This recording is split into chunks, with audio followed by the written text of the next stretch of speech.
Okay, Wena, you're up first. Is that on? Yep. Okay, great. Hawaii. Chairman Simpson, Ranking Member Pingree, members of the subcommittee, thank you for the opportunity to testify again on behalf of the Quapaw Nation. My name is Wena Supernaw, and I am the chairperson of the nation.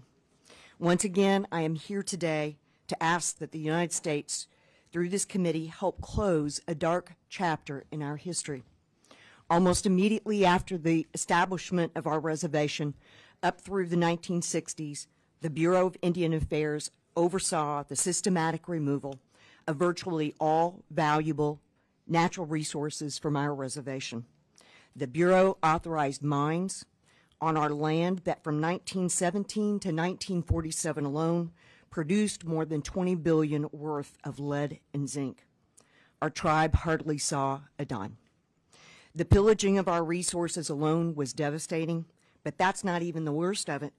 The Bureau's haphazard authorization of mines was so shoddy that now much of the land on our reservation, in fact the entire town of Pitcher, Oklahoma, is so undermined that it is unsafe for habitation.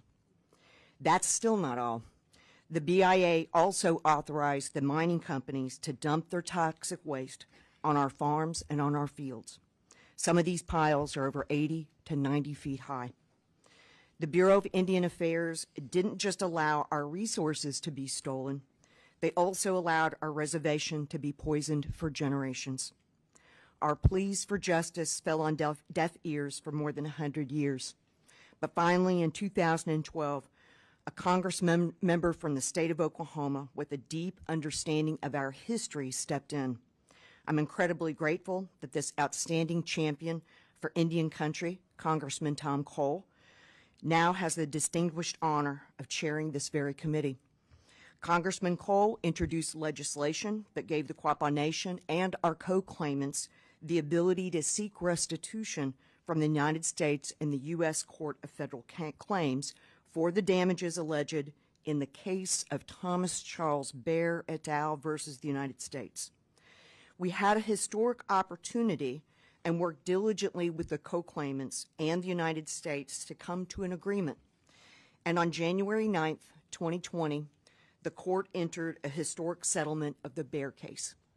The court recommended that the nation and our co-claimants receive $137.5 million in compensation for the damages. The funding would help us address the generations of damage to our land and trauma to our people. Sadly, I'm here today because more than 5 years later, the Quapaw Nation and our co-claimants have not been made whole, but we persist. After months of work and negotiation with our co-claimants, we reached agreement on legislation that would authorize the U.S. to fulfill its end of the bargain and provide funding the court determined we are owed. Senators Mullen and Langford, as well as your colleague, Congressman Josh Burkeen, introduced legislation to fulfill this important obligation. Now we are here to ask that you work with our congressional delegation to help our nation recover from the losses we have suffered and will continue to suffer for years to come because of the BIA's mismanagement of our lands. I ask that you join the Quapaw Nation and our co-claimants in demanding the U.S. to finally live up to its trust and treaty responsibilities. An appropriation to settle the Bear case will not undo all the damage, but it will help us move forward. Thank you, and I appreciate this opportunity to testify before you today. Ganake.